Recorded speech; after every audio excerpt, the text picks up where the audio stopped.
Good evening, everyone. My name is Landis Ray Morgan, and this is my lovely wife, Hello, I'm Rotunda Morgan. and you're tuned in to Living Living More more with the the Morgans. Morgans. All right, we got it We again. got it Baby. All again. right Yes, now. Bob. All right, and so guys, thank you so much for tuning in. And Yes. we're going to do a check to see if all of our channels are on live right now. You should be tuning in on YouTube. On our YouTube channel, you can find us at Living More with the Morgans on YouTube. Yes. Go ahead and subscribe there. And you should be able to see us live on our Facebook pages. From my direct Facebook page at Landis Yes. Ray Morgan, my wife's Facebook page at Rotunda Morgan, Yes. and you can also find us on our Facebook page for Living More with the Morgans, and then you can do the search for Living More with the Morgans, and you can go right there. So we're going to do some checks here on our social media apps, and just to make sure that you guys are tuning in, let us know that you can hear us and everything is going good on your end. And let's see what we got here.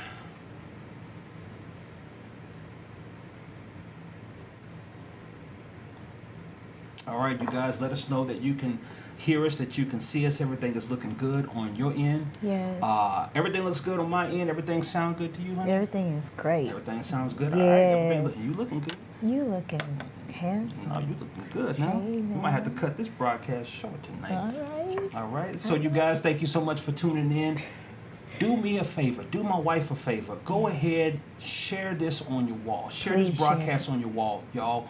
We're gonna go in deep tonight, right? Yes. And so, as we said on last week, Yeah. no minors on this broadcast, please. Yes. We're going to be dealing with some very touchy subject matter. We're going to get candid. We're going to get raw. We're going to get transparent tonight on Living More with the Morgans. Now, Yes. before we really get kicked off, I want to thank everybody, not only for tuning in tonight, but those who tuned in last week, last Tuesday, for the Yes. premiere episode of Thank Living you More with the so Morgans. much. We You guys, appreciate it. Thank you so much, man. The Yes. feedback was awesome. Awesome. I mean, people tuned in, people were Yes. sharing, people hit us in the inbox. Yeah.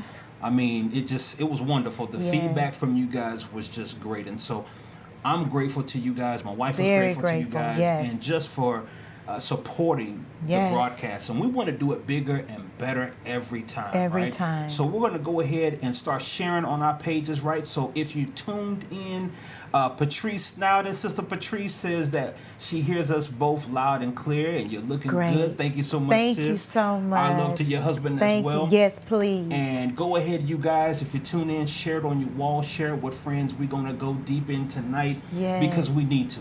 We Right? need to. A lot of things are going on right now in the world. And Yes. we want to address these things tonight and Yes. going forward throughout the rest of the month. We've got some hot topics that we really need to touch on. Yes. And so I implore you guys to share this broadcast with your friends on your wall. Again, you can find us on YouTube.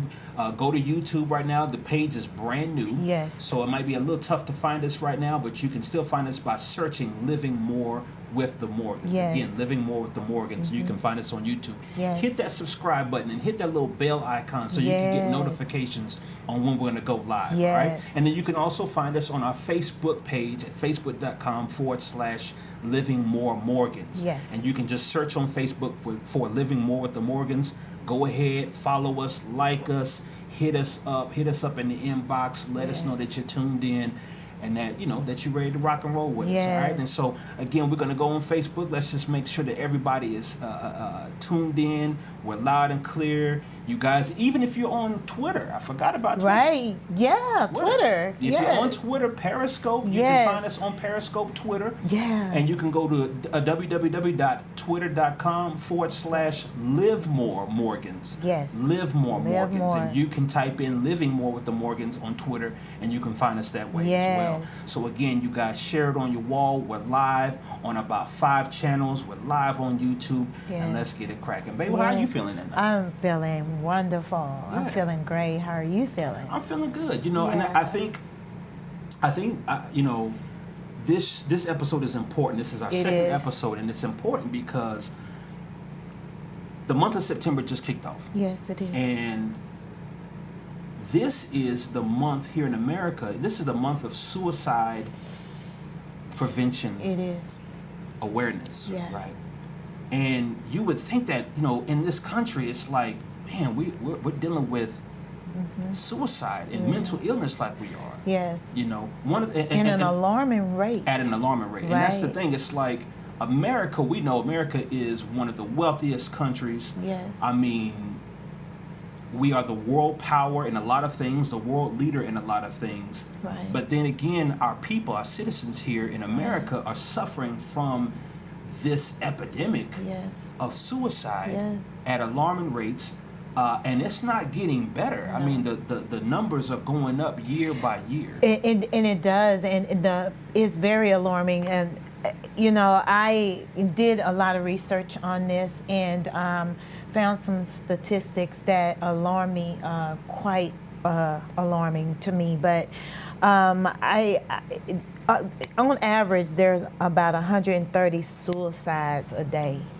Well, hold on, so 130? 130 suicides a day. People are leaving here. They're taking their lives. Wow. 130 a day. And it really touched me. But what touched me even the more, babe, is that we're the 12th in the world that leads in suicide. We're the 12th. We, you know, that leading cause of death in this country, the 12th. Okay, over 1.20 million people have attempted suicide. Jesus. Wow. And what's even more alarming, yes, it is alarming that the young people are doing it. But what's more alarming is also that people from the age of 75 and up, this alarms me. 75 and up are committing suicide. Right. My parents are in their 80s and 90s. And I'm like, you know, older people, Right. people we look up to, people we glean from, Right. and they are checking out. They are saying, I don't want to live anymore. A lot of them are in pain, you know, going through issues in their body, physical pain, going through different diseases, and they are feeling like there's no hope, and they're tired of living. They're tired of living in pain, and they're also committing suicide. That was so alarming to me. Right, right. And, you know, of course, there's a lot of factors that go Yes. into why people are committing suicide. Right. And the thing about it is that what a lot is that suicide is not just, you know, dwindled down to one particular race or culture of people. No. I mean, this is widespread across cultures, across demographics, Yes. wealthy, poor, Yes. middle class, Yes. you name it, that people are checking out of here Absolutely. because they just don't have hope. So just to let you guys know that are watching, this isn't a black or white thing. This No, isn't it's an not. Asian thing. This isn't a rich or poor thing. No. You know, the haves and the have-nots are Right. both. It's across It's across the board. Yeah, it's across the board. And so we really want to dig into this tonight. And then we want to dig into some very transparent and very candid dialogue and discussions about things that we have personally gone Yes. through in our lives. Yes. And so the hope of this broadcast is for those who are tuning in and those who will tune in, is that you have some hope. Is that Yes. you find some answers and some solutions. We're not here to Yes. point the finger at those who have committed suicide or those who know people who have committed suicide. Right. We're not pointing the finger to them. No. But we are going to dig in deep to get not only an understanding, but like I said, get some answers Yes. and bring about some hope. Because before we can start living more, babe, Right. we got to be alive. We have to be alive. Before we can live more and find out what else is out there for us, and the Right. more that's out there for us, you guys, Right. we got to be alive. We got to be living. And we have to get to the root of what's causing the issues. Well, so many times we don't tackle the root. We keep flossing over it, if there's a word to say. We keep flossing over it. We don't realize that there's a root to things. Right. And until we deal with that actual root, then nothing is going to change. So we have to begin to deal with the root of the problem. And yes, sometimes that can hurt That can be family, in the family line, the issues that family are dealing with. Right. Some people are struggling with mental illness. Right. And again, that's nothing to point the finger at it. And a lot of people are struggling with that. And people that do struggle with that, I say this often to you. We talk about this. You didn't do anything wrong. Right.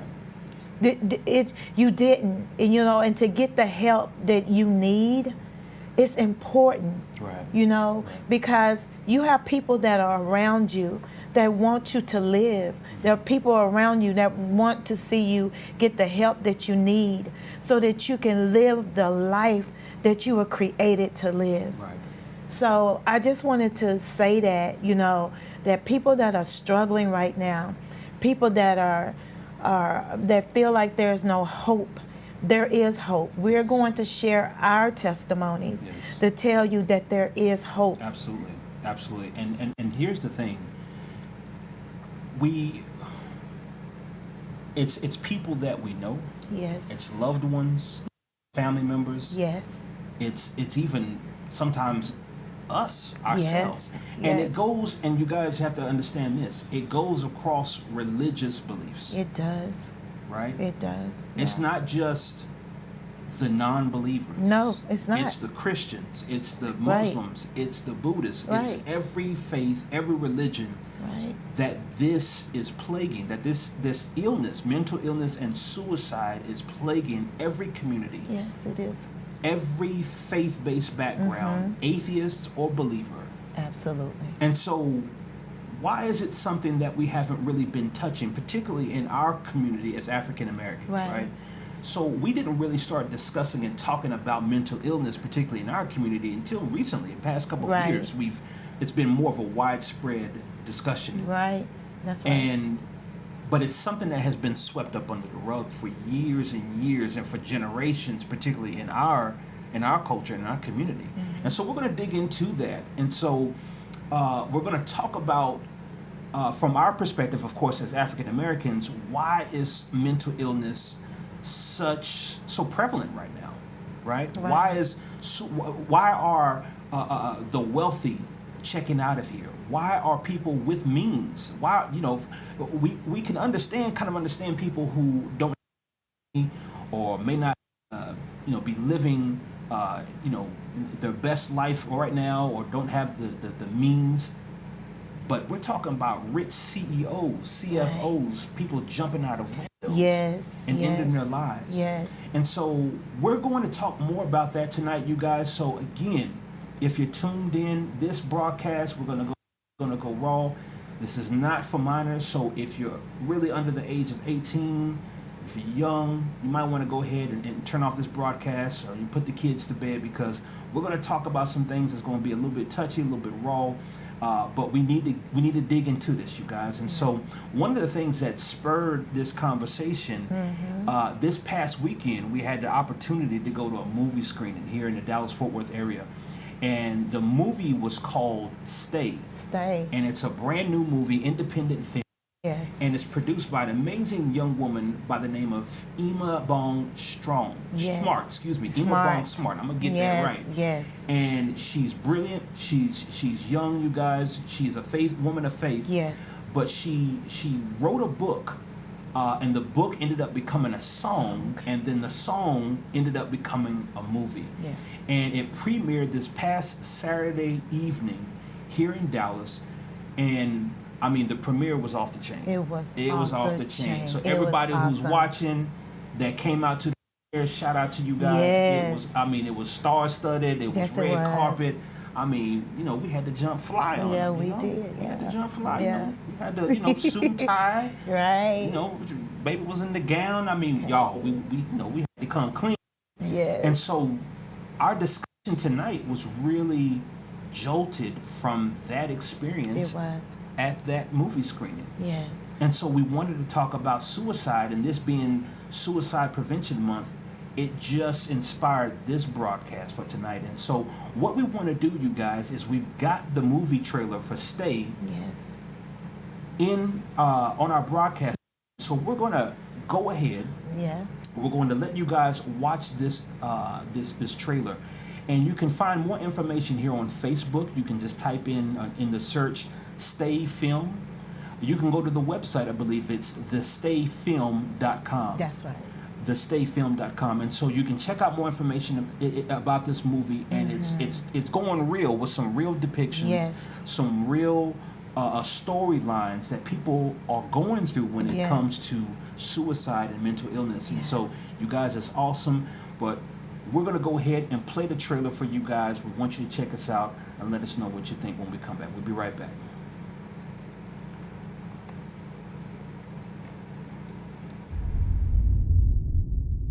Zoe, What? my life is over. What do you mean your life is over? Are you pregnant? Thanks for making me a mother. You are pregnant. I can barely take care of you, and you want to add to my burden? When this baby's born, I'm coming for him. Hey, Mom. Hey. This is Ray, the friend I was telling you about. Hello, Ray. That's a beautiful name. Let the day begin. You look so ugly. Get a hold of yourself. Get a hold of the idea that nobody loves me. Nobody ever will. Who are you? What are you doing here? Stay away from me. Don't come any closer. You don't have to do it, okay? Jeff, I insist you take her to some form of therapy, or you may lose her. I'm 19. Pregnant. I don't know who my dad is or whose baby I'm carrying, and you're talking to me about the future? I want you to know that I am glad you didn't abort Ray. Every child is a blessing, you know. Are you cheating on me, people? What? You're sleeping with another man? These people only love you when you're perfect.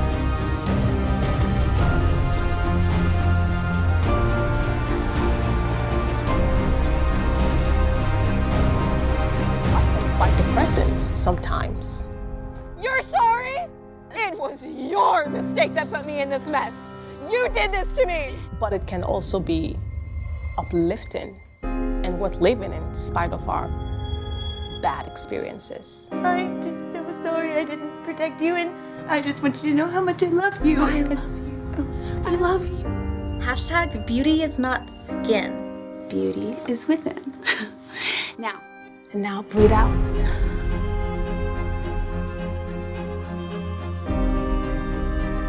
So how about you stay day after day? Because your life is precious.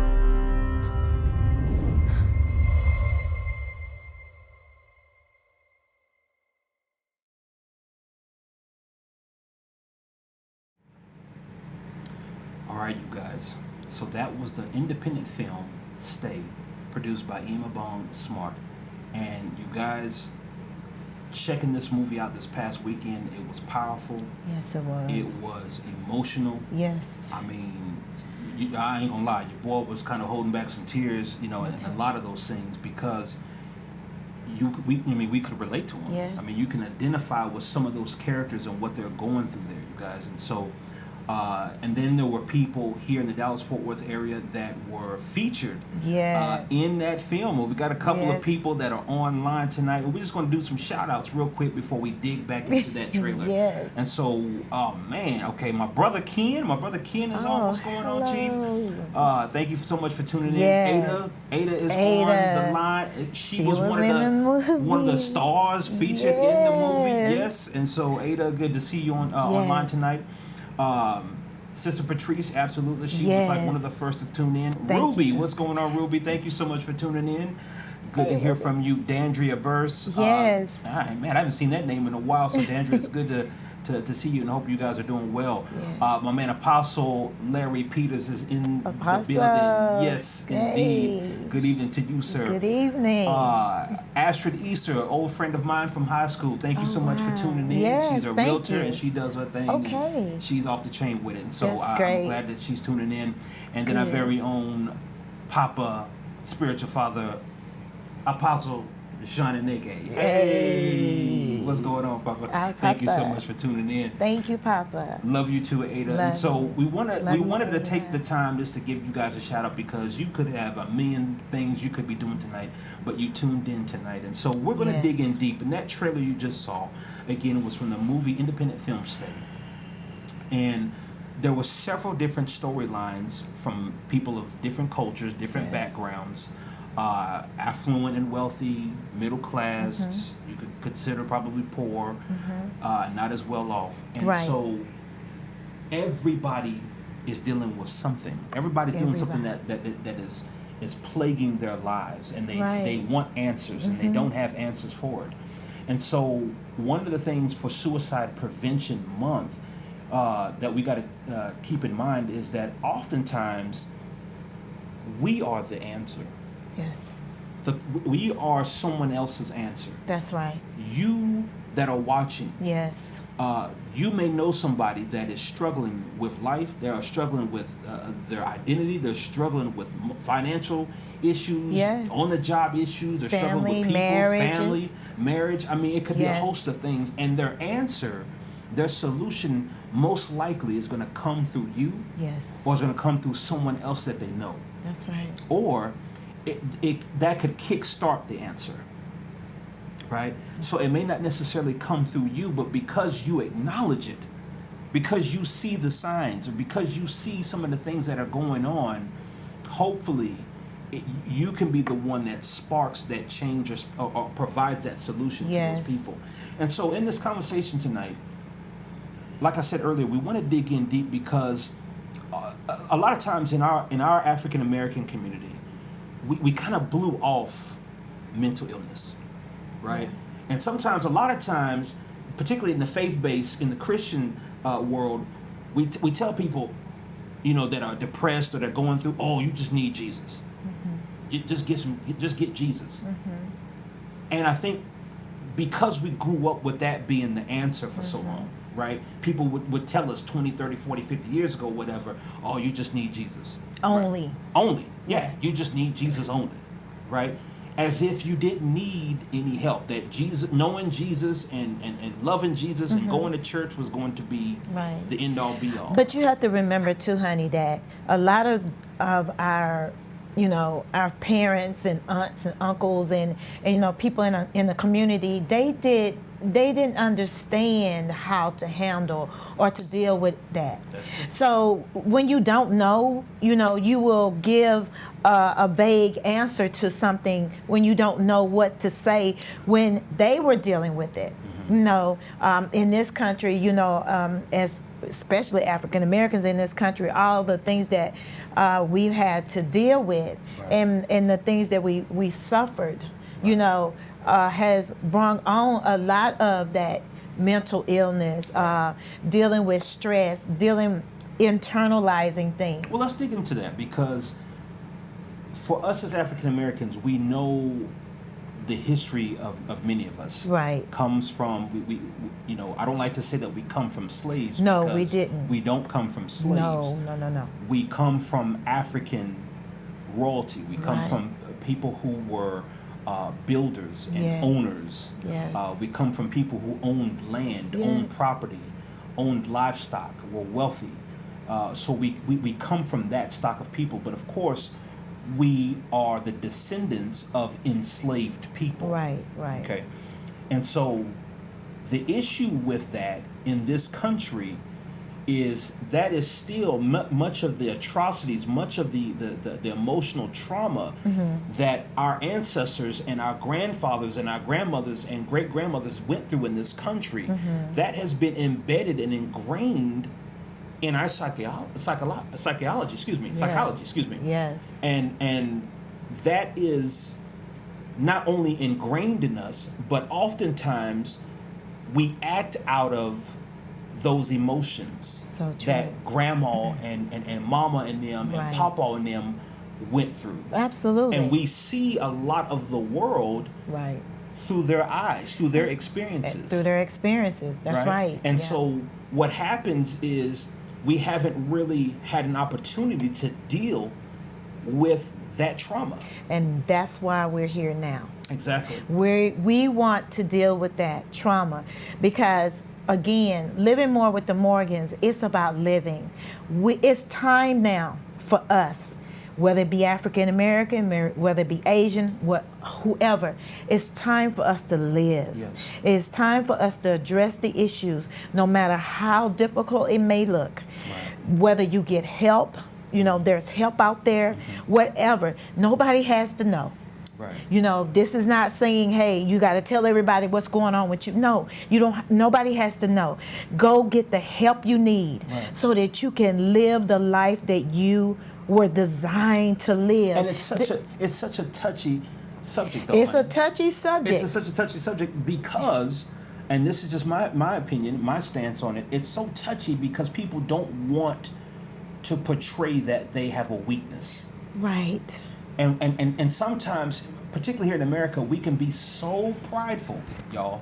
If we just admit it, we can be so prideful because America is built on that. America is built on, we're proud, we're at the top, and we're number one in the world, and we have the best defense and best military. We have the best of this and the best of that. And so our patriotism is rooted in pride. Right. And being prideful of our country and proud of this and proud of that. And so we don't want to show that weakness or those areas of weakness. Right, because it'll make us look like, we're far removed. It won't, we don't look like we have it together. Exactly. And now in this society that we're in now, babe, it's so much about being seen. It's so much about what you have. It's so much about very narcissistic. Very narcissistic. Yeah. And that plays a key role, I believe, into why people are dealing with mental illness. Oh, absolutely. Dealing with wanting to commit Well, suicide. A lot of people, because you hit on narcissism. Yes. A lot of people are wanting to keep this image. They're wanting to keep this facade. Right. And they're willing to exchange this facade for what they're for emotional turmoil. Right. That they're internalizing. And so that's not an even trade. No. Where you're so focused on what you think other people think about you. Right. Or how other people see you, is that will cause a detriment to how you live your life. That's and who you truly are.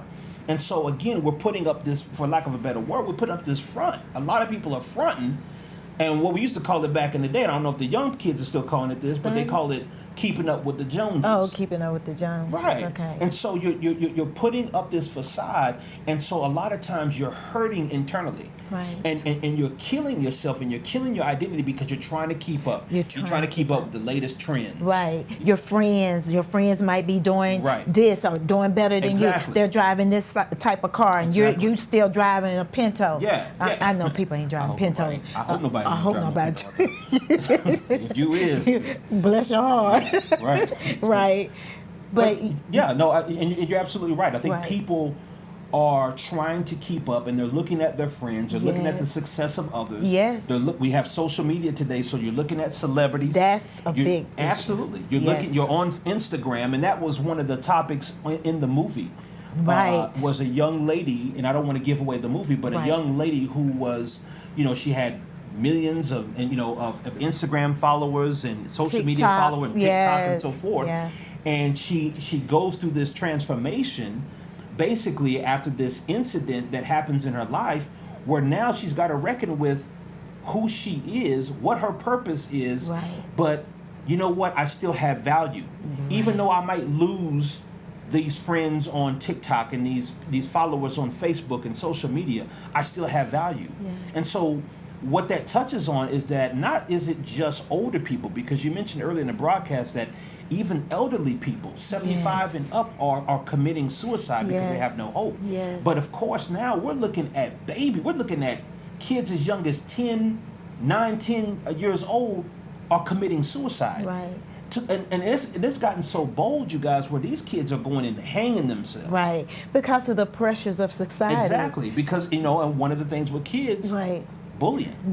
Right? Oh, yes. So it starts early. It's starting Yes. early with our kids are being attacked in school, or they're Right. being picked on. They don't have the certain clothes, or they Right. don't come from a certain background, Right. or they may not be well off, or whatever the issue is. They may not do well in school, Right. and so they're being bullied. So it starts young. It with the starts babies. young, and I want to touch on that because my daughter, our daughter, Essence, she was bullied. She was bullied from, I think, elementary school all the way to high school, and that really took a toll on her. To the point where she went through some, depression and stuff. And even when she became an adult, it made her look at herself as if she didn't have what it takes to do, what it is God called her to do here. Right. Her purpose, she thought that, I don't know if I can do this. I don't know if I'm made to do this because of the bullying, because she was different, Right. and that right there causes young people to feel outside of themselves, and they don't know which way to go. They don't know what to do, and I want it. Even if the parents are watching and the younger generation can't watch tonight, but even if you're watching, you guys also look at, pay attention to your children. Pay attention to their habits. Pay attention to how they handle things. Because they might be, at school being bullied. They're scared to tell you if something's changed. Even for the child that's bullying. What has happened at home. A lot of kids do it because they don't have a good home life. They feel like, as if nobody loves them. They come from a broken home. Right. Some children come from, being adopted, Right. foster homes. So we as a community, we're supposed to be a village. And you know what, honey, and you're absolutely right. But it's not even just them coming from broken homes. Right. No, It's no. kids coming from the suburbs. Yes. Got everything. I mean, they got Lamborghinis at 15. Right. Well, Well, where we lived, yeah. in And Capel, Yeah, you Yeah, have they had it. affluent, affluent. children that are coming from wealthy families, wealthy parents, but they may not be getting a lot of love or attention in the home. That's so, right. I mean, there's so many Because factors. the parents, and then a lot of times too, babe, parents work so many hours. A lot of the parents are CEOs, CFO, own business owners, Right. and so of course their time is being stretched Right. between the children, maybe the wife or the husband, and business. Right. So when we have to be able to balance this out. And that's one of that's one of the big issues in my opinion, is that the place that should have the answer, Yes. which I believe is the faith-based community, Yes. the church, Yes. should have the answer. Right. Answer does have the answer. Right. But one of the things that I love that Ava said here on the broadcast in the comments, she said, unfortunately, the church, rather than being a place of healing for those who suffer, can become a place of judgment. That's true. And so Sometimes that's true. that, a lot of times, from my perspective, is very true. And again, if you have the answer, if you are a person who somebody is dealing with these things and you have hope to give somebody, I want to put the onus on you that it is your responsibility to at least reach out, right? To at least ask, to at least put your arm around somebody. We're living in a time now, and I'm being honest. I mean, even my people, black folks, we walk down the street and we don't even speak to one another no more. There was a time, and and I didn't, I wasn't living back then in the 50s and 60s and stuff. Right. You were. I wasn't born in the 50s. No, I'm tripping. No, but it was a time when you could walk down the street and black people in particular, greeted one another. Right. They tipped their hat to one another. Right. They were cordial with one another. Yes. Now, a lot of times we're walking down the street and just mean mugging, looking mad. Yeah. And it's like, where's the love? And so you don't know what people are going through. That's right. And they're putting up this defense. That's it. Right? And they putting up. We all have done it. Yeah. I've done it. Yeah, I've put up that that defense. I don't want people to see what's going on. I don't want people to know that I'm hurting. I'm going through this pain. We all have done it. Yeah. So like Landa said, we have a responsibility that those that we see that are hurting, we have to stop guys. We have to stop and say, wait a minute. Take out time to smile at someone, Right. to speak, say hello. That makes a difference. To hug someone. People Right. would tell me your hugs make a difference. Hug someone. Tell someone, hey, you look wonderful today. You look fabulous today. But if there's You know? anybody who should be doing that, it should be people who are people of faith.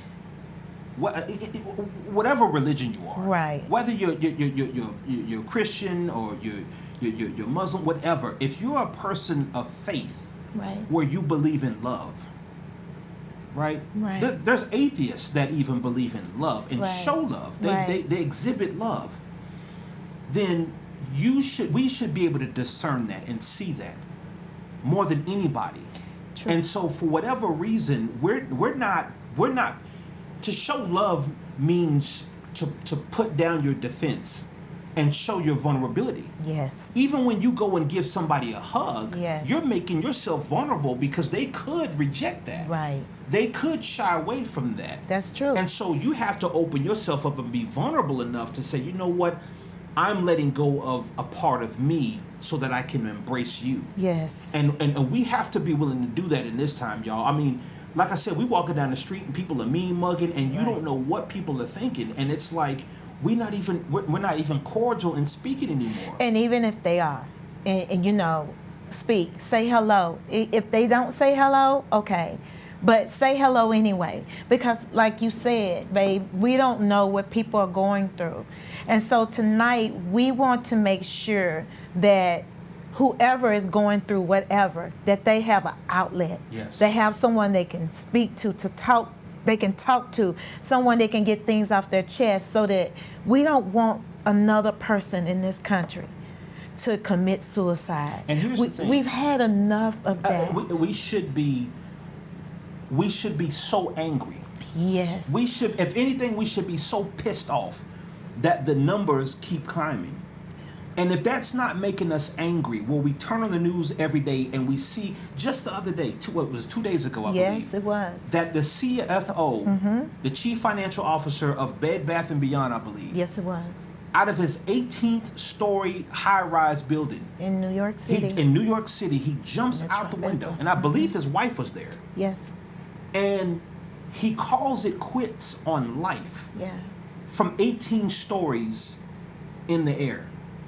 And he says, I'm done with it.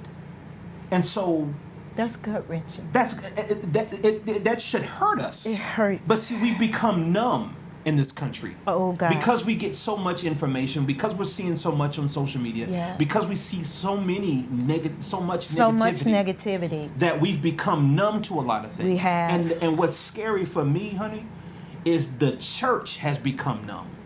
The church has been sedated Right. with that same kind of information. Right. And it's become it's like we've become religious zombies. Right. Where we go and get our shot in the arm on Sundays and Wednesday nights, and we're good with ours, but then we don't go out and give people what it is that we got. And you made a great point. And we want to address that.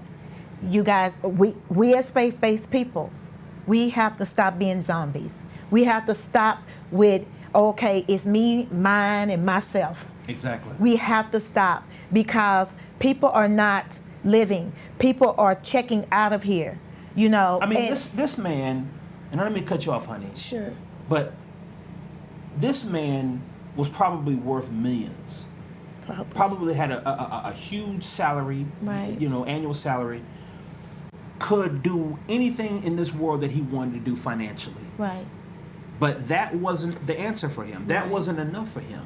So we can't say, oh, well, if people had more money, then they'd be good. Right. Or if people had bigger houses or a bigger car. No. The material possessions apparently aren't the fix. No, it's not.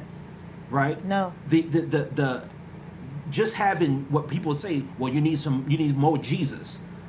That can't be just the fix. No, you have to have internal peace. Yeah. There has to be some peace. You can't fix it with just one thing. Oh, okay, it's fixed. You know, okay, I go over here and I just go to church, or I go over here, I might go and work out every day. You have to have that internal peace. But how? Okay, and that's good. But how does someone get peace when they're not in an environment that's peaceful? Right.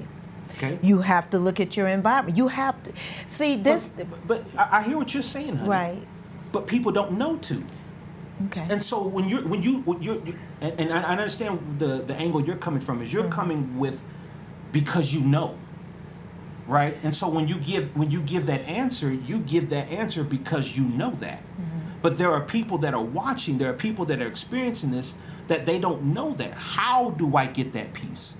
Where do I find that when it's my life is in turmoil? Like we were watching the movie, right. And you had the young lady that I don't want to give the movie away because it's such a good movie, but she was pregnant and she was young and she was going through this and her mom wasn't there and all these different things were going on.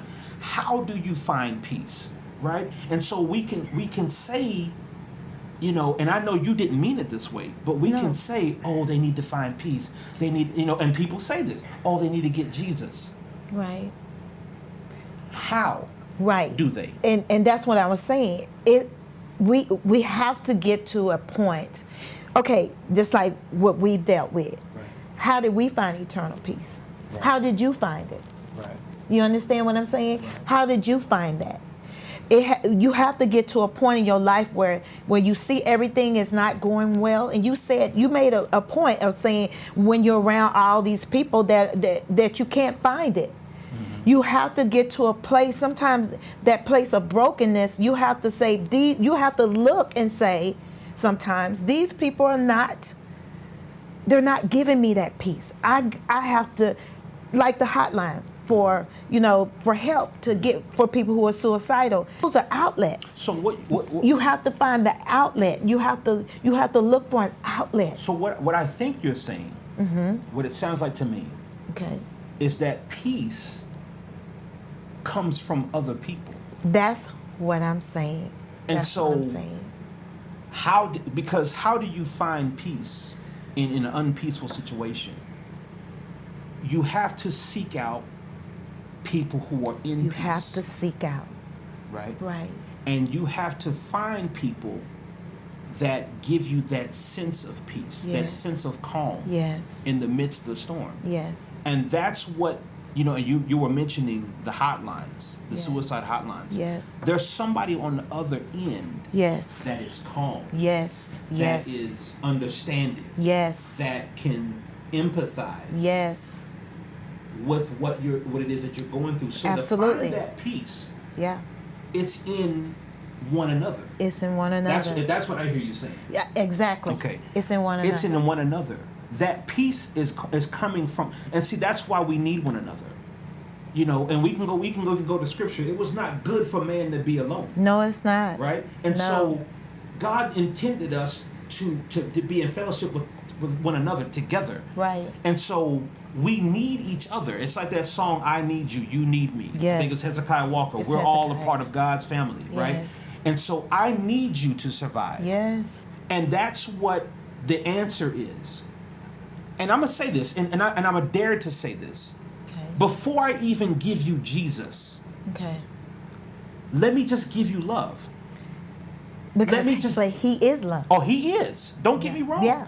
But before I give you my Christian spiel, right? Good. Okay. Yeah. Right. Before I give you my you need to go to church speech. Right.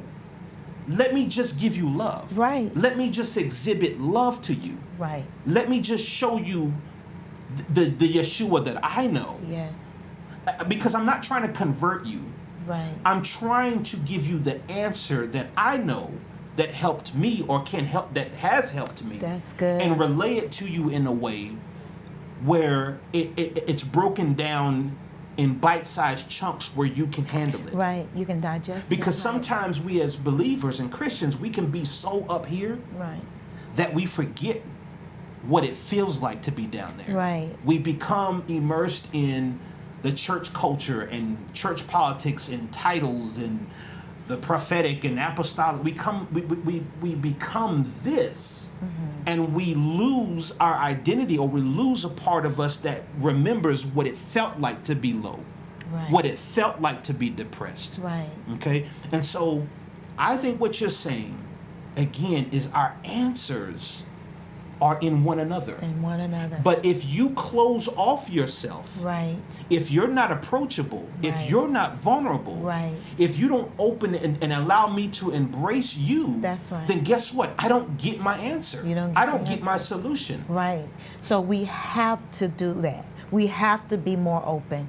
We have to stop putting up the facade. Yes. You know, we have to, because wonder if it was you that person meet that day, and they're depressed and they're going through suicidal thoughts and everything, and you decide not to speak. Wonder if it was you Yeah. that could have stopped them Exactly. from committing suicide. And you know, I've personally thought about that, or even when I see stories of people who have committed suicide. Yes. You know, and you guys that are watching, I mean, we're talking about the common man. Yes. We're talking about the wealthy man. We're talking about preachers. We're talking about men Yes. and women of God. And I want to hit that real quick. I want to go there Okay. because we do have people of faith that are watching, and they're going to be watching from all the channels. I want to say this because we tend to have this mentality that church is the answer, right? Okay. If I just invite somebody to my church, or if I invite somebody to my conference or my seminar or whatever, Right. and we think that's the answer, right? I can contest that because we know preachers that are considered mega preachers that have congregations of 5,000 plus that have put the gun to the back of their throats. Yeah. They went to the conferences. They held the conferences. Right. They funded the conferences. They had Bible study. They had church. But in deep down somewhere there was a disconnect. So we can't always say that the answer is more church, more teaching of Jesus. But you, like you said earlier, the answer is what? It's love. us. It's love. It's us. It's love. It's us. And yeah. so before we delve in and try to, oh God, before we delve in and we say church is the answer, you're going through depression, you need more Jesus. No, how about Jesus sent you? Oh yes. Or you need more teachings of Muhammad. No, how about your faith sent you? Right. Right? Right. And so we are people's answers. Yes, we are. People. Yes. Behind that line, when you call that suicide line, it's not an automated, artificial No. intelligence robot. No, it's a actual person with feelings, Yes. emotions. Yes. That is talking to you. Right. I don't care how technologically advanced we get in the world. Right.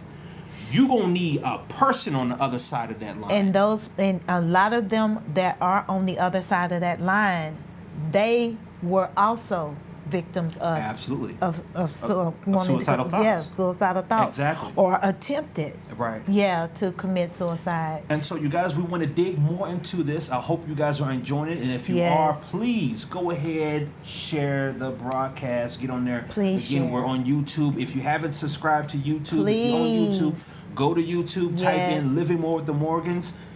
Go ahead and subscribe. Hit that little bell icon. Yeah. Subscribe to us on YouTube. But you guys, we got to pay the bills, y'all. We gotta pay the We got to pay the bills. bills. We got sponsors and Right. stuff, man. And so, in order for us to keep this going, you guys, please share. And we're going to be right back with you. We're going to have a word from some of our sponsors. Again, share this on your wall. We're talking about it. We're going to go a little bit. Let's go a little bit longer. I mean, we've already been 45 minutes, and it kind of breezed by. Right. So if you guys don't mind, we're going to go a little bit longer tonight, all right?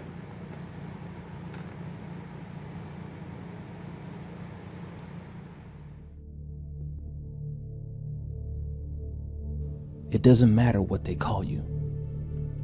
What matters is what you answer to.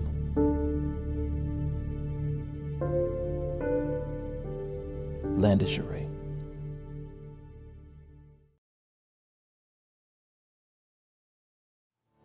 Today, people and business owners have a ton of options to choose from. When it comes to web developers, graphic designers, social media marketing, branding, and the list goes on. And that might not be such a good thing. What if there was one company that you and your business could trust that could provide all these services at prices that won't eat up your business capital before it gets off the ground? From logo design, branding, custom website development, hosting, social media marketing, print media design, and more. Infusion does it all under one roof with a team of professionals that are just a phone call away. Infusion Design Solutions, the infusion of exceptional design and affordability. Visit us online at infusion.com.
All right, you guys, and we're back to Living More with the Morgans.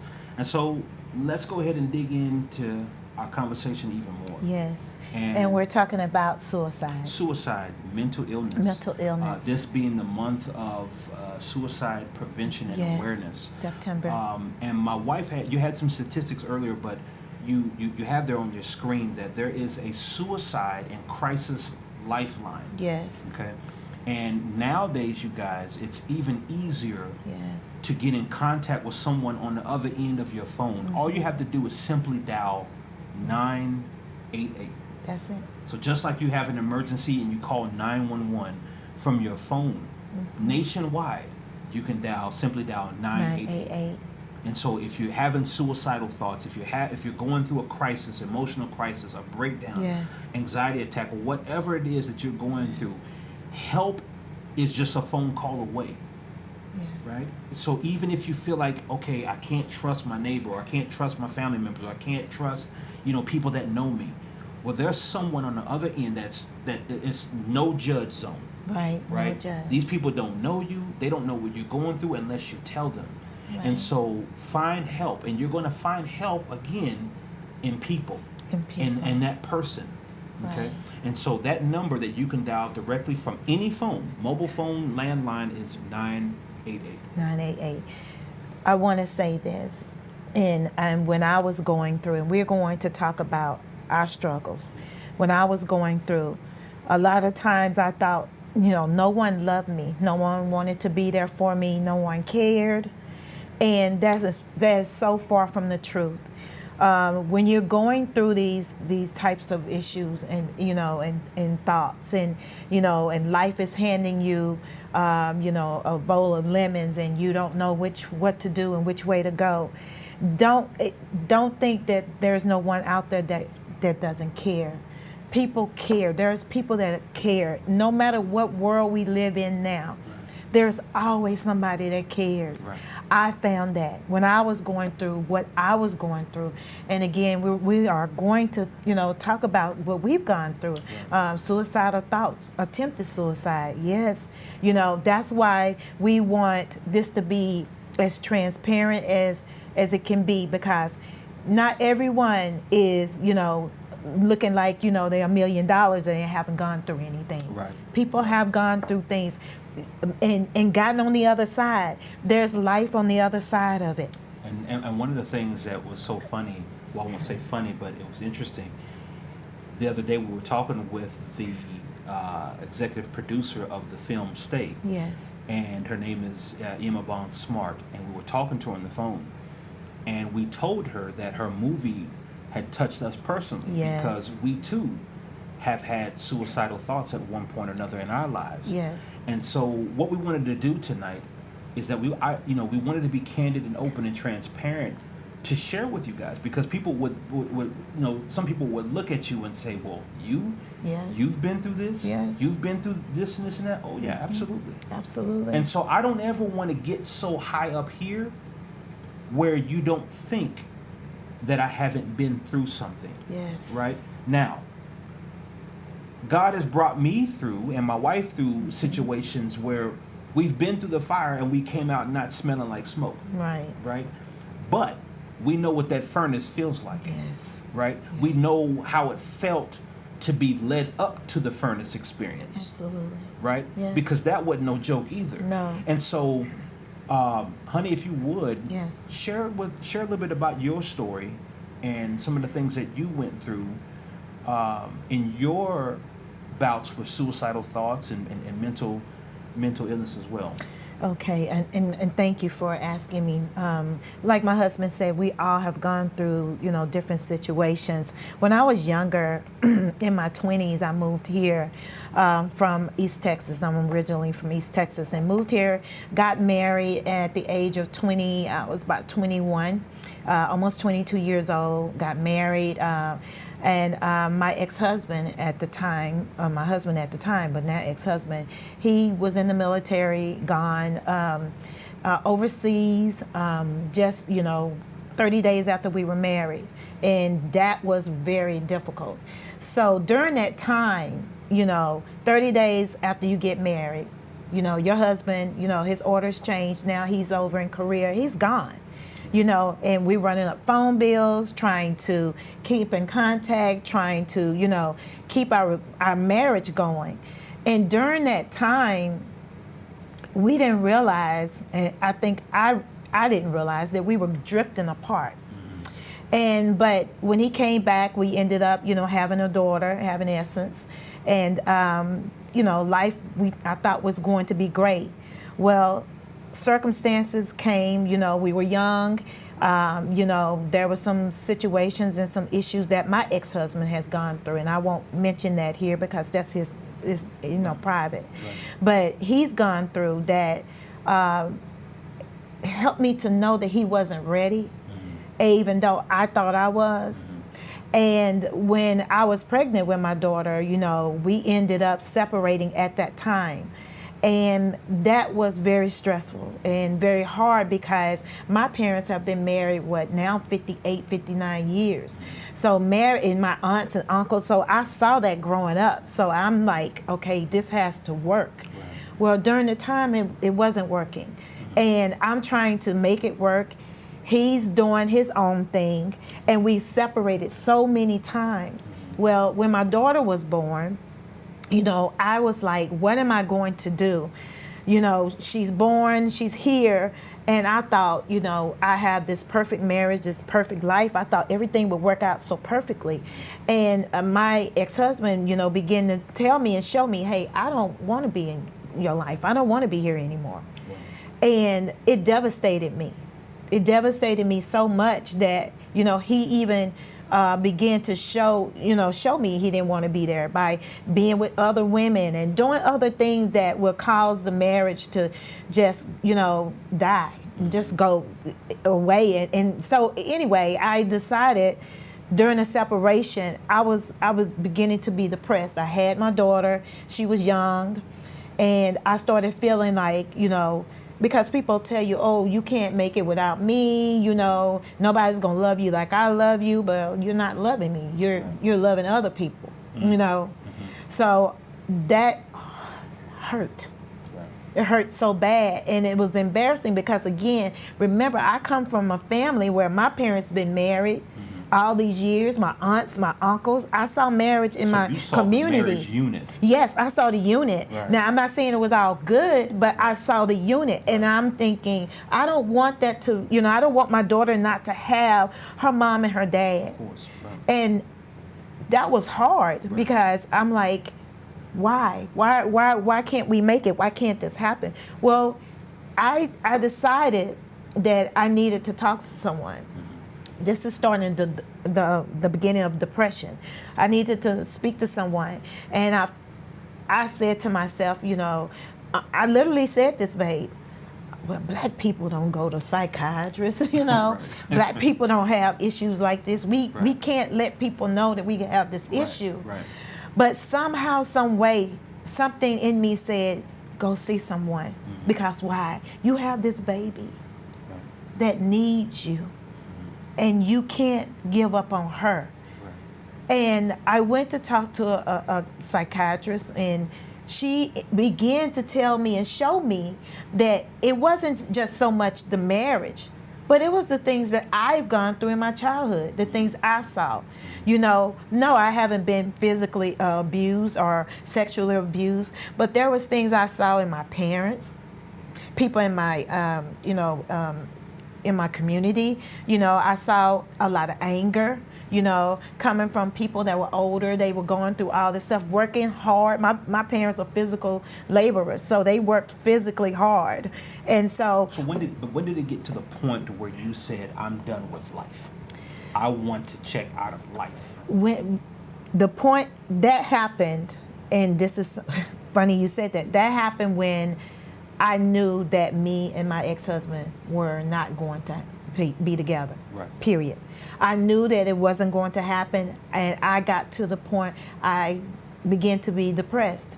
I thought, okay, well, it's no reason to be here. And at that time, I lost babies. Okay, so you had miscarriages? Yes, You had a miscarriage. I had a miscarriage. I had twins. Okay. And when I went through that, that pushed me almost to the breaking point. Yeah. Right. To the breaking point. That's what I wanted to get to. Yeah, I was getting to it. Yeah. I wanted to get to that because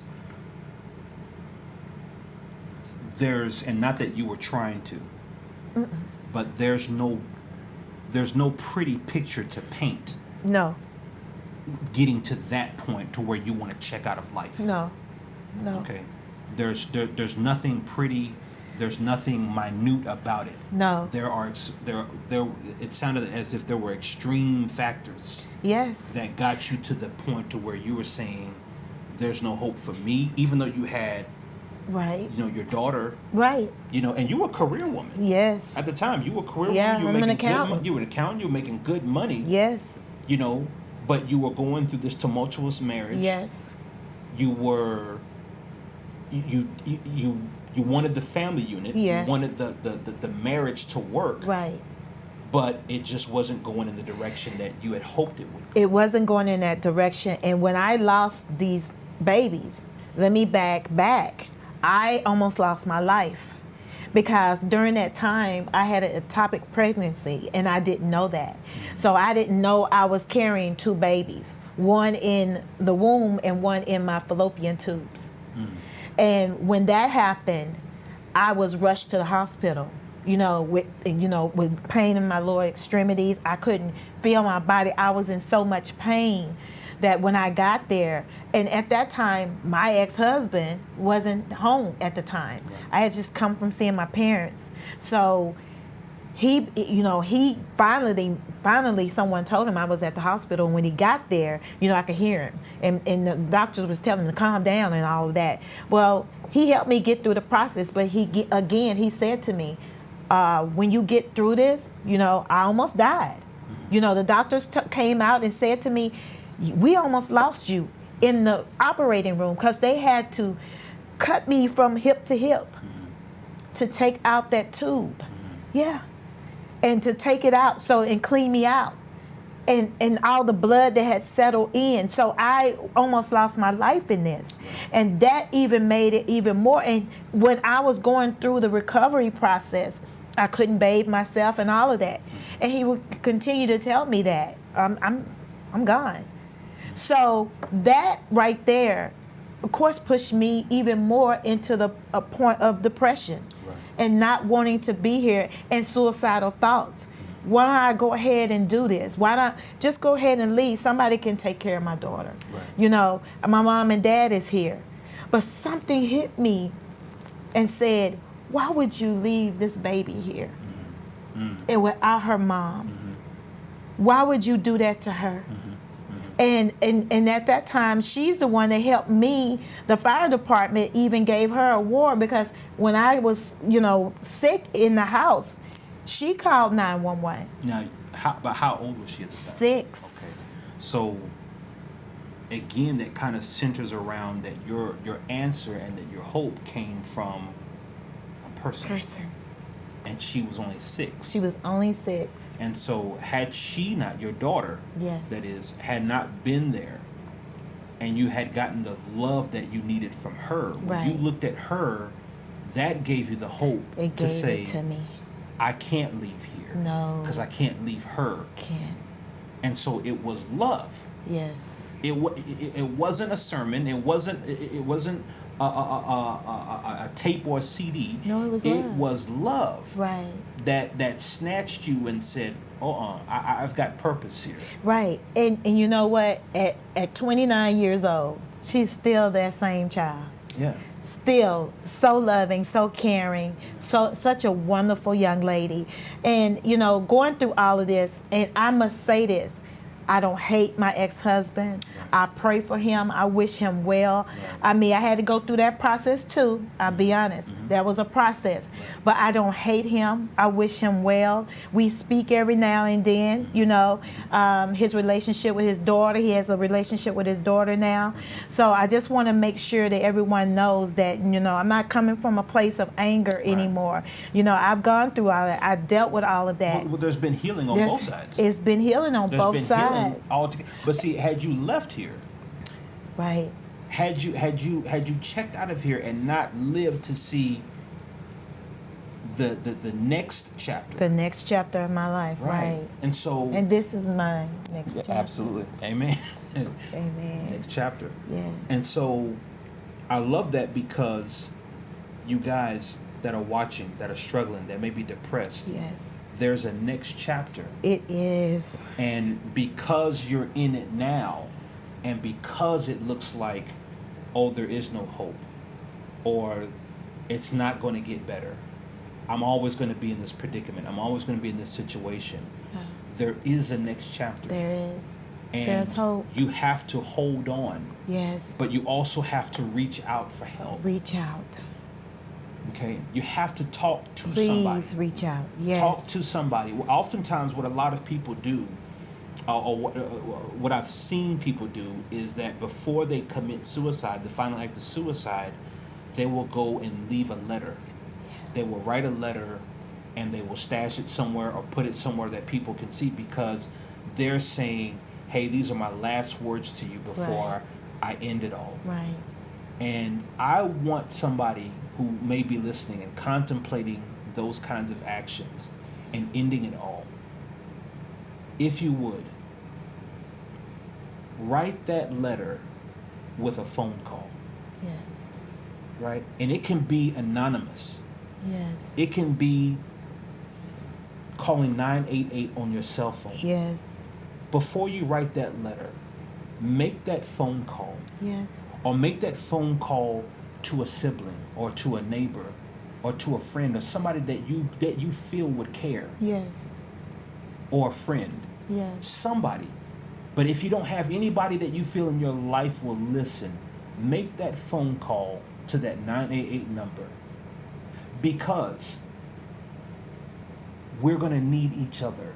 Yes. My wife said that she needed her 6-year-old daughter, and then the support system came around her. Right, my with mom, her mother, her yes. dad, her brother, yes. Other people came around her and started to carry some of those burdens and lift some of those burdens off of her.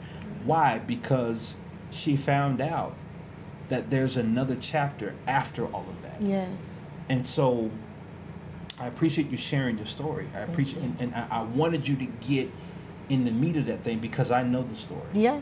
I know it.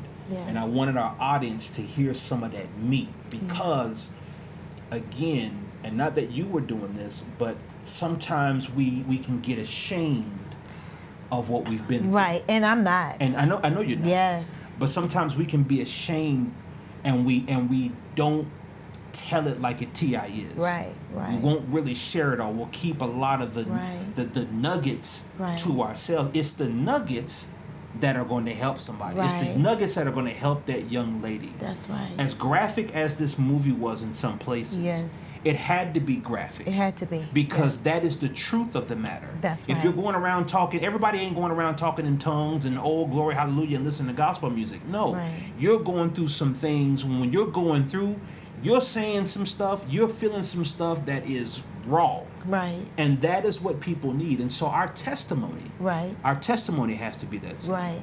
And I was in church. You know, Right. I was in church. I was going to church. You know, didn't miss. I grew up in church. You know, so it's not about that. It's about, like we said, it's about love. It's about getting around people that you feel that care, that you know that cares, and get among them, and so that you can live, you know, and have a life. I did. I could have ended it all, Right. you know. And if I had of, you know, it's just like our spiritual father says to us, there's something else. There's something on the other side. If you stop right here, Right. you know, we can't just stop here and think, oh, okay, it's bad here. Right. But there is hope. You know, you have to have that. There is hope that there's something better than this. Right. And someone cares about me. And someone loves me. And someone is championing for me, who wants me to make it, who wants me to succeed, who wants me here. There's someone that loves you. Right. Whether you think they don't or not, there's someone that loves you. There's someone that cares Right. that you're here, and they want to see you win. And that's what we've come to tell people today, Right. is that you have value. You have value. You have value. You have purpose. You do. And don't think that God went through all of this to create you No. and all of this to put you on this earth if he doesn't have something for you to do He while you're does. here. He does. Because you do. And I want to share a little bit about my story, Yes. my bout with it. For me, like you were, I was, you know, in corporate America. I made good money. And in 2005, my father had suddenly passed away. Yes. Unexpectedly. If he was sick, I didn't know it. And he met my beautiful girlfriend at the time, and then on a Saturday, we Yes. took him out to eat. Yes. And had a good time with him. And brother man was clean. I mean, he was sharp. And we went to a jazz bar and ate. And he wanted me. His request for me was for me to get on the piano and play a jazz piece with the jazz band that was playing. And I leaned over. I said, "Pop," I said, "I don't know the song. You know, I don't know Yeah. the song. I can't just jump in the band." And this look he gave me was like, I'll never forget this look. He was like, "Son, if I could just hear you play."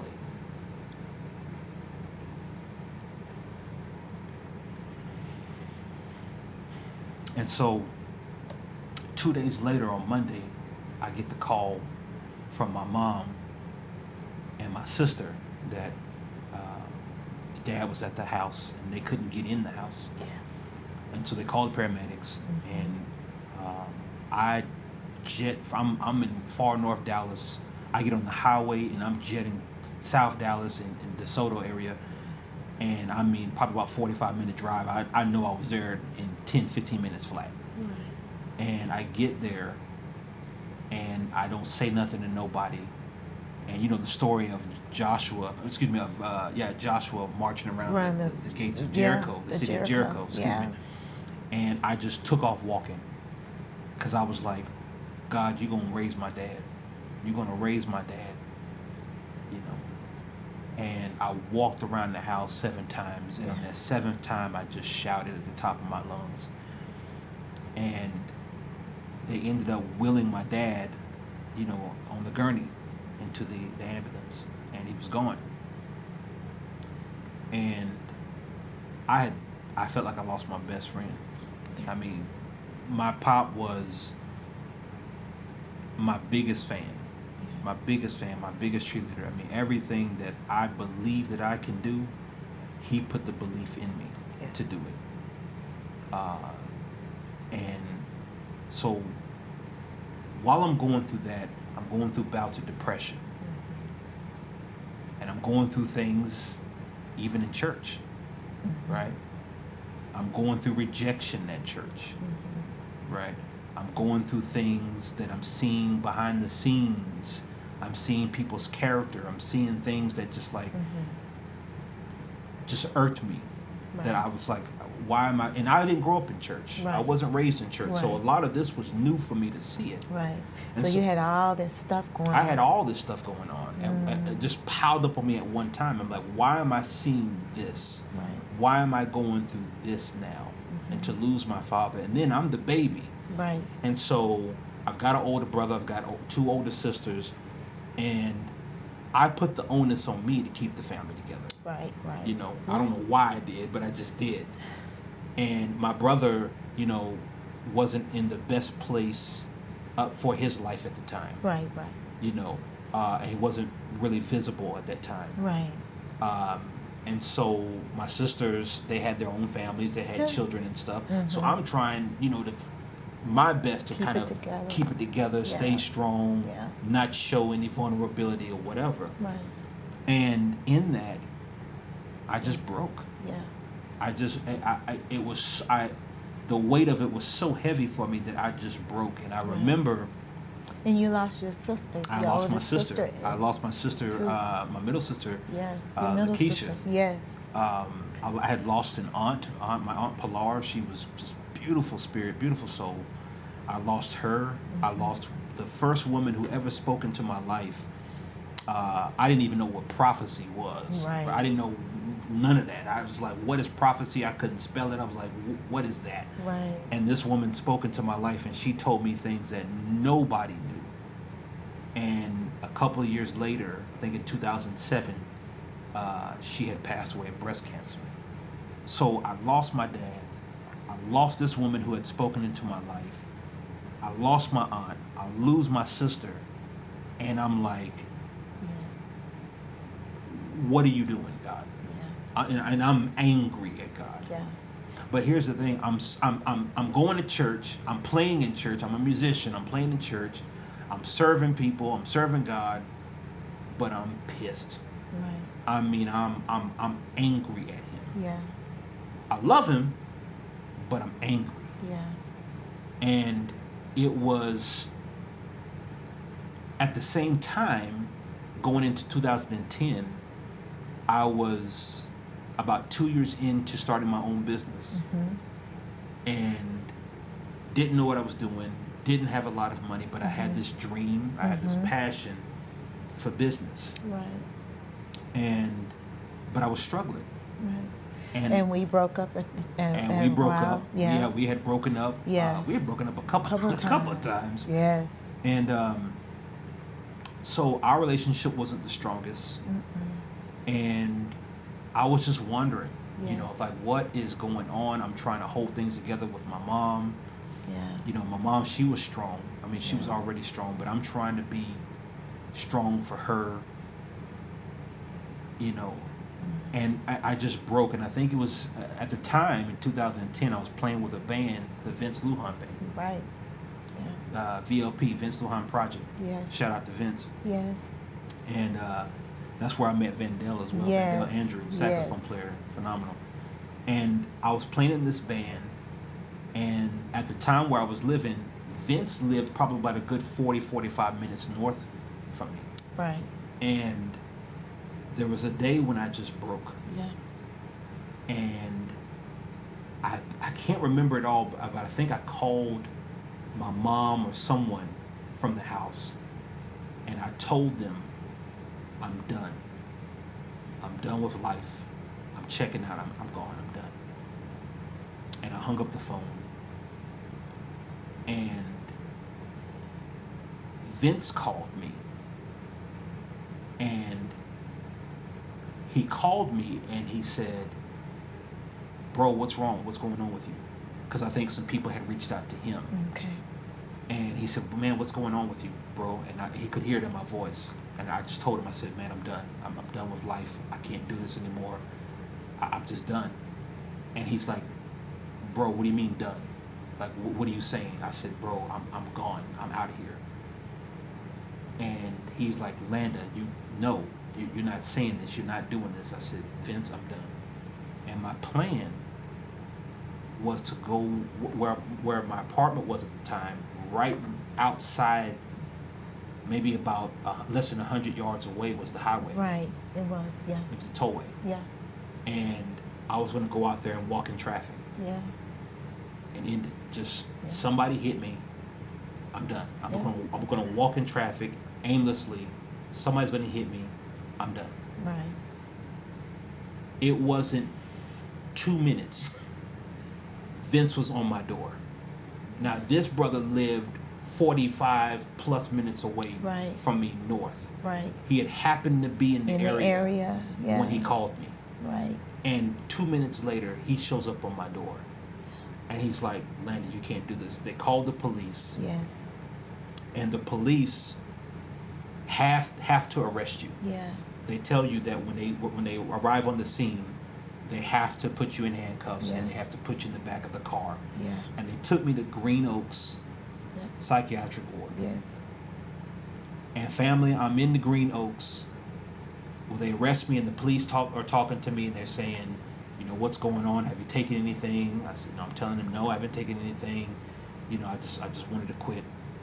And they were very nice. They didn't rough me up or anything. They just said, unfortunately, we have to handcuff you and, you know, take you in. And so they take me to this psychiatric ward, and it's blistering cold in there. Yeah. I mean, blistering cold. And they asked me, do you want any of your family members and loved ones to know where you are? Mm-hmm. And I told them no. I said, I don't want them to see me like this. And the thing is that if you guys wanted to visit me, they had to give you like a special code, or I had to give you a code. Yes. And then they would have to relay it to you. Right. And I wouldn't give him the code. Right. And if I remember, I think Roy and some others had tried to come up there and get in contact with me. Wow. And I wouldn't give them the code to reach me because I didn't want them to see me that way. Yeah, and Vince had called me at the same time as well. I was at work. Right. So, yeah. And I'm in this psychiatric ward with these people that are completely gone. Yeah. Like their minds are gone. Yeah. And they're checking me for tattoos. They're checking me if I've been cut up, if I've been cutting on myself. They're checking me for marks and all this different stuff.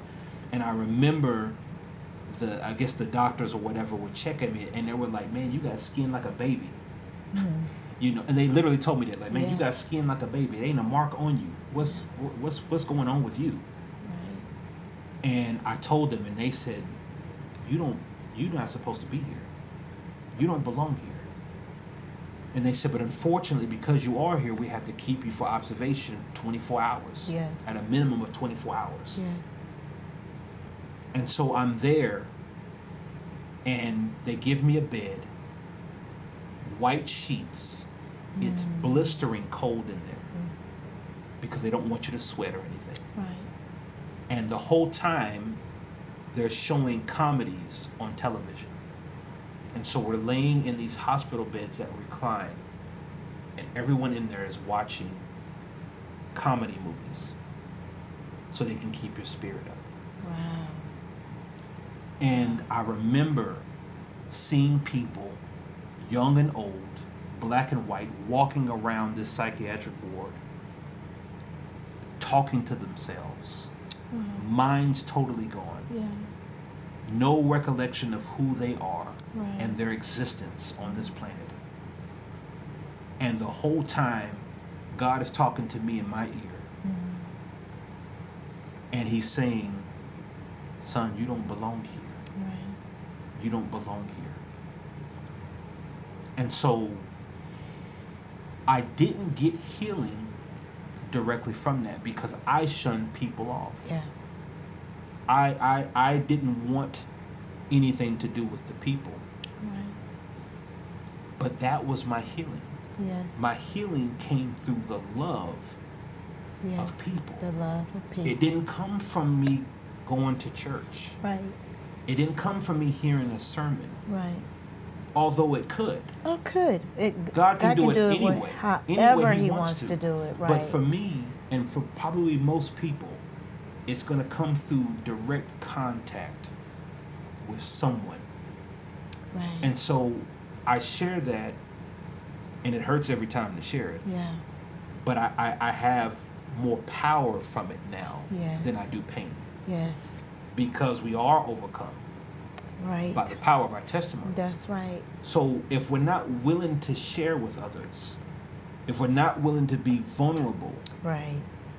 with others who need to know what we've gone through and how we overcame, because a testimony, you know, and I think about, you know, them old church testimonies, you know, when they come in this testimony service, Right. and they give somebody the microphone and they, you know, giving honor to the pastor and the first lady and all the deacons on the usher board, and you know, and Uncle Sam and all them, you know, Uncle Sam. I want to give my testimony, and you know, and they start talking about the Lord and brought me through, and I needed $20 last week on my light bill, or they was gonna cut my lights off for $20, and the Lord came through with $20. Right. We gotta get past that. Right. And like I said earlier in the show, you know, our elders, you know, they didn't know how to handle pain. You know, they might have wanted to get up there and say, hey, I'm hurting. Yeah. Hey, I don't know what to do. You know, I need the money for my electricity, but I've needed it so many times. Yeah. I can't make ends meet. I can't take care of my children. I can't take care of myself. Yeah. So a lot of times people probably perhaps wanted to say, hey, this is really what's going on. You know, people love to say, oh yeah, I'm blessed and highly favored. But what's going on? Yeah. You know, our neighbor, you know, he says this to me all the time. And he says, you know, people, you know, come up to me and say, you know, oh, hey, how are you doing? Oh, I'm doing great. Are you really doing great? Right. You know, somebody really cares to know, are you really doing great? What can I do to help you? And we have to be able to discern that. We have to be able to do that. And we have to be able to kind of look For those past, that are, yeah, we have to be able to look past that and say, yes, you know what? You're telling me this. yes, But I can sense that there's something. there's something. And you may not tell me what that something is, and you may not Right. necessarily even have to. Right. But then that's when we go, those who are people of faith especially, that's when we go and say, you know what? I know something is there, and I'm going to pray for that. Yes, You know, and then like you said, just speaking, yes, just being cordial, just being Yes. nice, and then you'll notice that that person starts opening up to you. opening up. If we can understand that if you just befriend someone else, you might be going through something too. You don't know that being nice to someone else or befriending someone else, that might be the answer to your issues. You understand? Because again, what we said before is that we need one another. Right. We need one another. And again, to recap, and we have to be able to find that person that cares and be transparent so that you can get the help that you need, that you can have someone that has a listening ear that is there, whether they're in church or not. This is not us saying this is, you know, church people are this and that and the other. No. Well, there are good people everywhere. You know, but you guys, we have to believe that. And what society is feeding us, we have to be careful about that. That's the reason why so many people are going through, you know, depression and suicidal thoughts and wanting to commit suicide because of trying to, society say today you're supposed to know for instance, we talk about this. Society says, okay, today, oh, it's Facebook. Well, tomorrow it's Instagram. Oh, okay, I'm on Facebook now. Oh, that ain't nothing now. It's Instagram. Okay, now, okay, well, I'm on Instagram. Oh, forget that. It's TikTok, huh? Right. Okay, but there's always this thing you have to keep up. Yeah, there's always something new. Right. That you're having to keep up with. Right. Some trend that you have to know. Some trend. Yeah, and if you're not on it, right. and you get, and you're behind on it. Right. But even that, it's like, again, and we see it all the time in business. Right. From people that are older. And, yes. That you would think would know better. It's like they're silently in competition with one another. Yeah. Yeah. And so when you don't add up, or when yours doesn't measure up to what you see this over here, not knowing that what people are putting on Facebook and people are putting on TikTok and Instagram is not the real deal. No, it's not. That's why you have what are called filters. Filters. Everything that you see on social media is not real. Right. And so what people are doing is they're comparing themselves, and my business isn't there, or my ministry isn't there, or right. I don't have this many members, right. or I don't have this and this and this and that. And so that's where social media and the influx of more and more media has become a detriment to us in society. Right, and even for our young people as well. Again, especially them, yeah. trying to keep up with what's the latest, clothing, or how you supposed to look this week, how you supposed to act this week. It's just so much, and they can't keep up with it. And when you can't keep up, you become depressed. Yeah. You start feeling that you're less than. Right. You start questioning who you are. Am right. I capable? Right. Right. You start questioning your very own existence. That's so and right. so, our young people. Right. Who are on their phones all the right. time, that are seeing this stuff all the time. Right. Their minds aren't developed enough yet to be able to decipher what's real and what isn't. Right.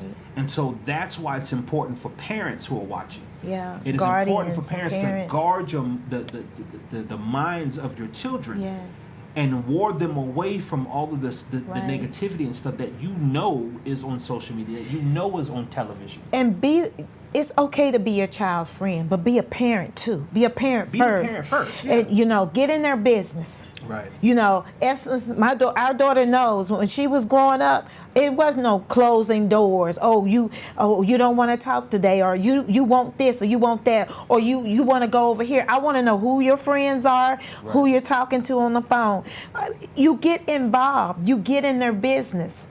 Because getting in their business, a lot of times, a lot of young people who have, all of these the murders and stuff that they have committed in schools, going in domestic, violence and stuff, all of these other different things wouldn't have occurred if you've gotten involved, when you saw, okay, there's something different about my son or my daughter. Something doesn't seem quite, they're dressing different. Okay, they got different type of friends, or they're too quiet. And you have to be close enough to your kids. You have to be close. You have to be close enough to your kids to be able to see the difference. Right. To see those changes. That's right. And then be able to say something. That's right. And do something about it. And do something about it. Right. And right. you have to be involved, and you have to be active in and you have to be visible in yes. your kids' life. Yeah. And so, not just with young people, but again with adults as well, right. is that we're going to have to start becoming a community. Yes, a community. A community.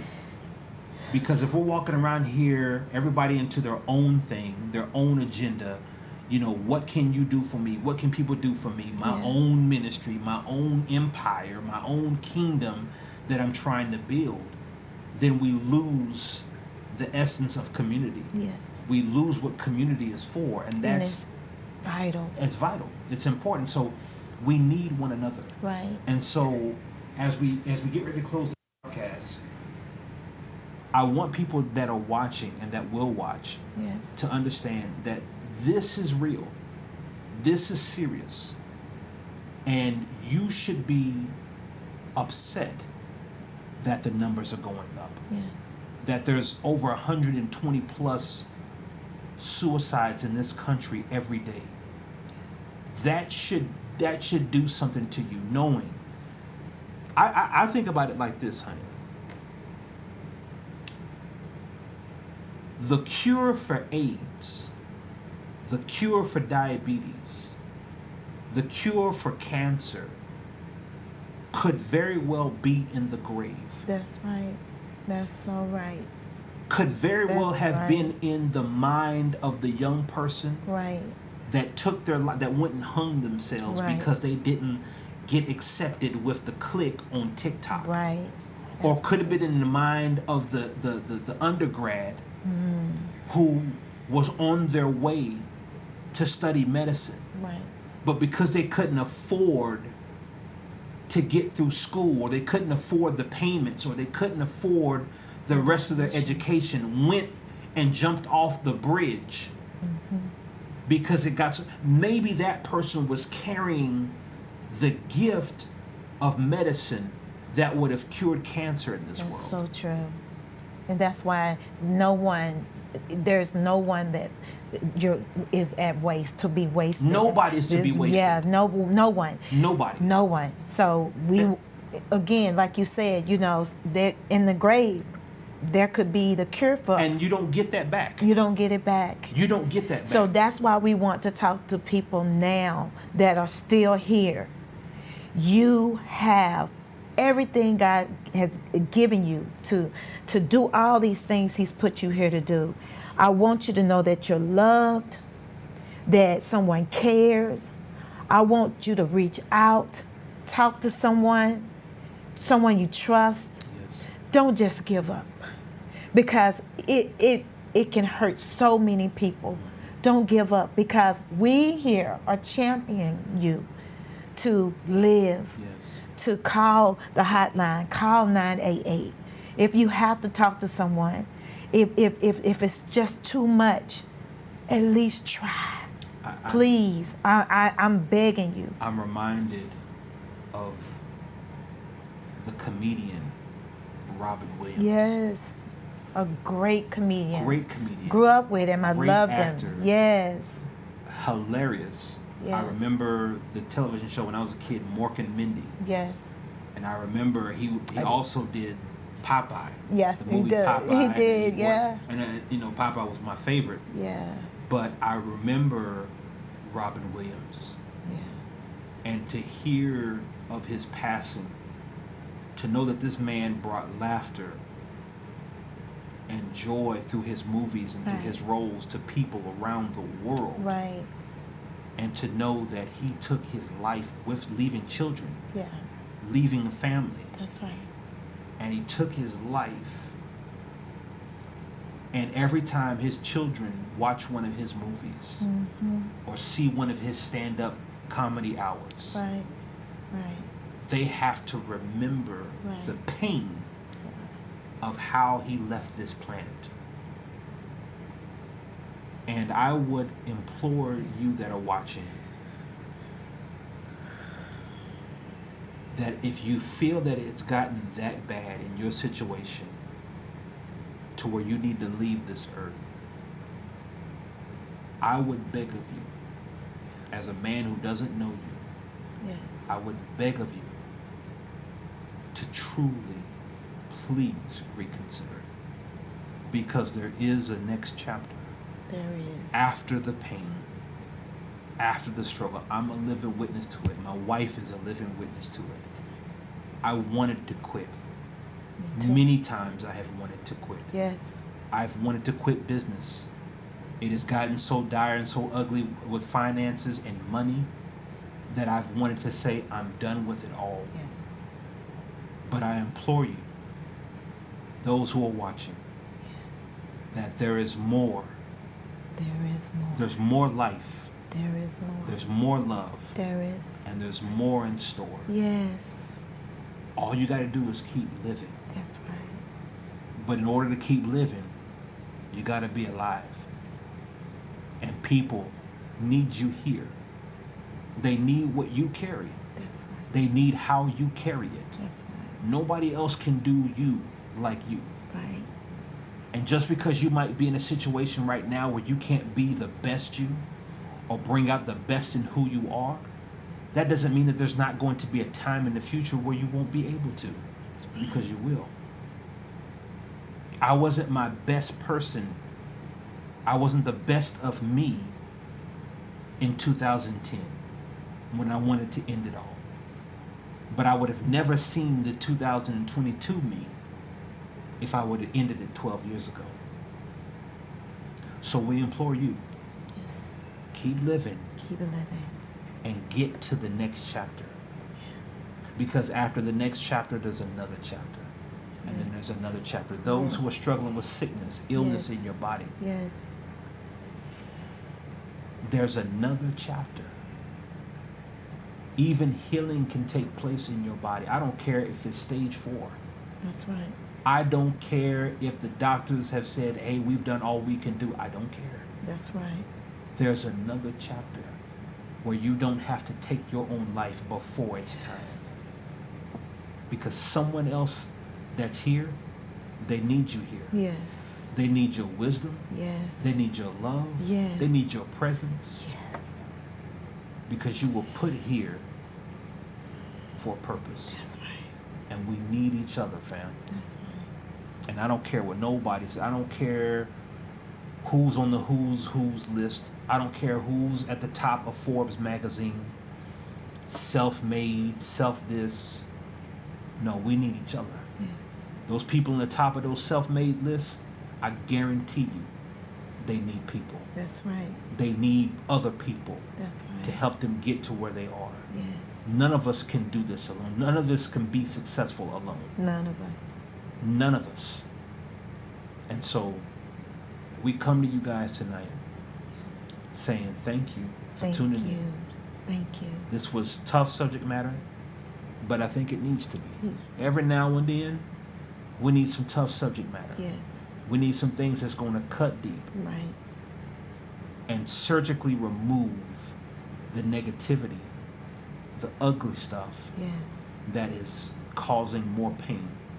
Yes. And so we love you guys. We love you We guys. thank you for tuning in. Thank Join us you. next Tuesday night. Next Tuesday. 8 o'clock p.m. 8 o'clock We came p.m. on at 8:30 tonight. Yes. 8 o'clock p.m. next Tuesday night for another episode of Living More with the Morgans. Yes. And I tell you what I want you guys to do when we get off the broadcast, share this again Yes. and invite someone to come check out the broadcast. It's just an hour of your time. Have them like the page, follow Yes. us. If anybody out there wants to hit us in the inbox and Yes. send us a message, feel free to do so. If you need to talk, if you need Yes. to chop it up with one of us, my Yes. wife or me, Yes. we're here, we're It's available. confidential. It's confidential. Yes. We don't play that. We don't do that No. gossipy stuff. We don't do none of that crap. Right. We're here. We're here. Yes. We're available. We're reachable. We're approachable. Yes. Straight up. Hit that inbox. Send us a message. Yes. Email us. Yes. Yeah. Or chat with us. Yes. Send us a message any way that you need to. You Yes. can get in touch with us directly. Yes. And again, we'll make sure everything is confidential. Right. You remain totally anonymous. Yes. But we want you to get to that next chapter. We want So you to you get there. Can start living more. Yes. Honey, what you think? I think what you said was excellent. We want you to live, and we're here to push you and to show you that there's more life. We're a testimony of that. There's more life. Absolutely. We want you to live. Keep living. Keep living. Because there's more coming. Yes, And the we best love you. is truly yet to come. Yes, we love you. God bless you.